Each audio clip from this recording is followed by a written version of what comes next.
Carane ngitungi adeg omah utawa gawe omah anyar. Kuwi nggakaké cara neptu dina lan pasaran dijumlah dadi siji bareng diitung mulai saka itungan Kertayasa Candhi Raga Sempoyong. Kertayasa candhi. Dadi ditibakne tiba candhi lek nggih omah mburi. Lek biyen kan omah ki ana omah ngarep karo omah mbale karo omah mburi. Omah mbale ki ya omah ngarep kuwi lho. Omah mbale karo omah mburi. Lah omah mburi biasane ditibokne candhi, lek omah ngarep utawa mbale kuwi ditibokne apa dipasne pas tiba kerta. Dadi nek omah mburi kuwi tiba candhi, lek omah ngarep utawa mbale, tak baleni neh ya. Lek omah ngarep utawa mbale ditibakne kerta, lek omah mburi ditibakne candhi. Dadi hitungane mulai ka 8 ya kenek.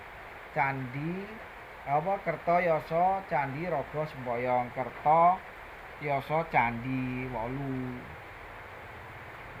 Dina 8 kenek.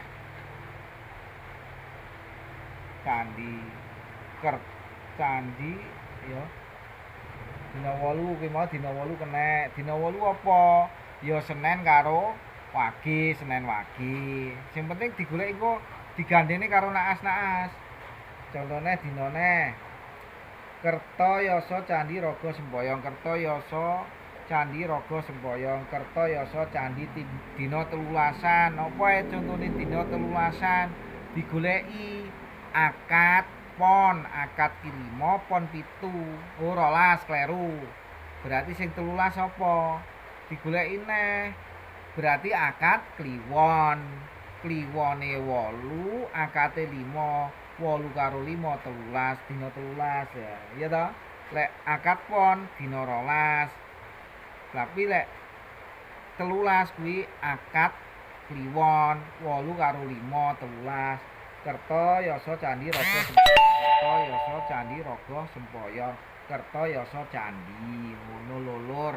Wong Jawa ki titik-titik lek ngerti itungan ya mesa.